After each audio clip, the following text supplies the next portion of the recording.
Kalau kita bicara histori sepak bola Indonesia ya, historinya. Pelatih asing terbaik dalam sejarah sepak bola Indonesia itu siapa? Tony Pogani. Tony Pogani itu Yugoslavia. Nah, sekarang wilayah dia itu Bosnia ya, Bosnia Herzegovina. Tony Pogani, Antun Tony Pogani. Ini salah satu pelatih asing terbaik dalam sejarah sepak bola Indonesia. Tahun berapa tuh, Mas? Prestasi terbaik dia apa? Olimpiade 56 Melbourne. Itu terakhir kali Indonesia lolos ke Olimpiade. 56, 8 tahun lalu di Melbourne. Lawannya siapa di Olimpiade waktu itu adalah Uni Soviet yang diperkuat oleh si laba-laba hitam Lev Yashin. Ya, partai pertama 0-0, partai kedua, partai ulangan kalah 0-4. Itu adalah salah satu tim nasional terbaik yang pernah dimiliki oleh Indonesia yang dilatih oleh Tony Pogani. Kelebihannya di mana? Fisiknya kuat karena model latihannya itu adalah ala-ala Eropa Timur. Waktu itu Yugoslavia dia. Tony Pogani ini diminta oleh Bung Karno kepada Josef Broz Tito waktu itu presiden Yugoslavia, kan mereka kan sahabat ya. Tolong kasih saya nama yang bagus. Nah, ada nama itu Pogani gitu. Berikutnya setelah dia siapa? Anatoly Polosin dan Vladimir Urin. Prestasinya apa? Prestasinya adalah medali emas SEA Games 1991 Manila. Eranya Ferril Raymond Hatu waktu itu. Adu penalti di final lawan Thailand. Itu kekuatannya di mana? Fisik. Bisa 120 menit bertahan sampai menang adu penalti. Nah, berikutnya yang terakhir, kalau kita mau melihat siapa? Ya, Sinteyong ini. Kelebihannya apa? Fisiknya juga kalau Anda lihat. Nah, sebelum ini kan ada gium, bukan ada gium sebenarnya, ada guyonan, ada sinisme, sarkasme sebenarnya. Pemain-pemain Indonesia ini kalau udah 70 menit itu pasti udah habis. Udah deg-degan yang nonton. Itu sarkas ya, sarkas ya, bukan ada gium ya. Ya Anda bisa lihat sendiri ya, ada yang mulai jatuh ke lapangan lah, pura-pura kram lah atau apalah sebelum ini ya. Tapi kalau Anda lihat di Piala Asia U23 yang baru lalu, itu kan injury time-nya lama-lama ya. Satu babak aja injury time-nya bisa 10 menit, 11 menit. Belum perpanjangan waktu. Saya ingat yang lawan Korea itu, bayangkan mulainya 00.30 mau subuh baru kelar itu. Iya kan? Kalau yang teman-teman kita di Papua udah berangkat kerja kayaknya. Itu kan lama banget kan kalau ditarik. Biasanya subuh itu 4:30 kan. Dari 1:30 sampai 4:30. Bayangkan main bola.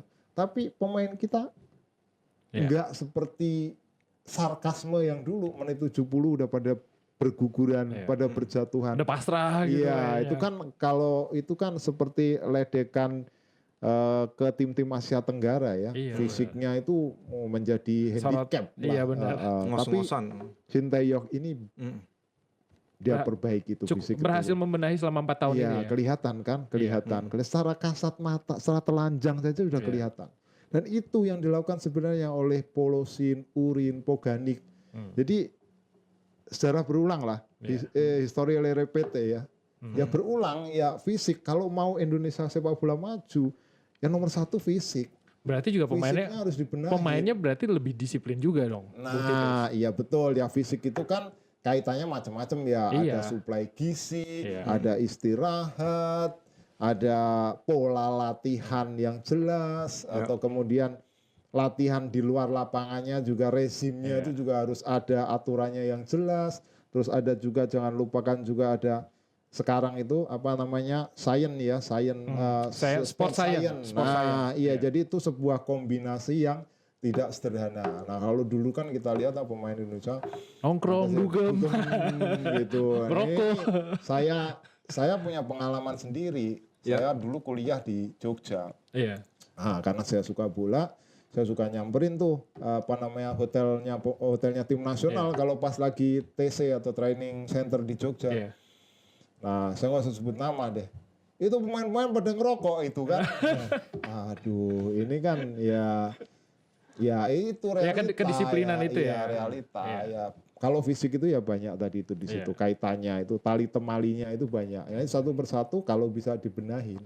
Itu dulu kan waktu Polosin Urin itu kan dulu sampai pemain kita kan sampai muntah-muntah tuh waktu digenjot fisiknya, dan kebanyakan mereka yang yang nomor 1 fisik itu kan dari Eropa Timur, Eropa ya, Timur. pecahan Soviet kayak Iya. gitu. Kalau itu nggak bisa kita nafikan ya, kalau sepak bola Indonesia mau maju, fisiknya harus kuat. Benar. Nggak harus bisa lari sampai 120 menit. Itu yang menjadi kunci ya, di samping juga faktor-faktor lain. Karena sekarang tadi. kalau dilihat perbandingan postur juga ya, pemain-pemain di U23 kan banyak di 180 ya. Iya. Ya Bung Titis ya. Terus badannya juga udah bagus-bagus. Nah, memang di mental di fisik yang untuk bermain 90-120 menit itu yang perlu diperkuat dan itu Iya. sangat berhasil dilakukan oleh Sintayong. Beda lah di generasi sebelumnya kan 170, 175. Sekarang tuh Iya. menunjukkan bahwa gizinya udah lebih baik sebenarnya. Tinggal Ya, fisiknya aja betul. nih. Fisik udah kelihatan, tapi ada juga nanti ada ikutannya juga strength. Nah, Ya. strength. Nah, ini kalau Anda lihat misalnya pada waktu ada case ya Piala Asia Senior ya, Ya. 2-3 bulan lalu ya, waktu itu si Rizky Ridho, kalau Anda ingat rekam putar ulang pertandingan lawan Irak.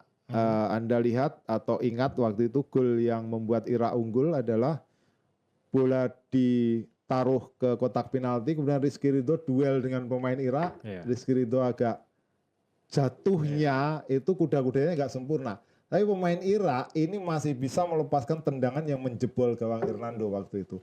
Strength di situ berperan. Ya. Jadi bukan lagi fisik, bukan lagi kemampuan untuk Tapi lari strength-nya gitu, ya. tapi strength-nya juga harus. Jadi banyak sebenarnya faktor ya, banyak faktor. Tapi ini pelan-pelan lah, kita Ya. pelan-pelan ya, kita lihat ada indikasi atau secara kasat mata kita melihat ada kok perbaikan itu, ada kok. Oke.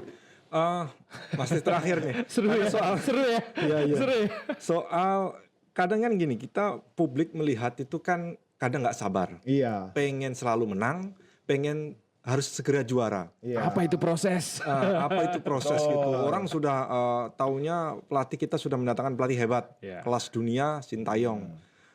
Kita kemarin habis ngelibas Korea Selatan. Australia, Yordania.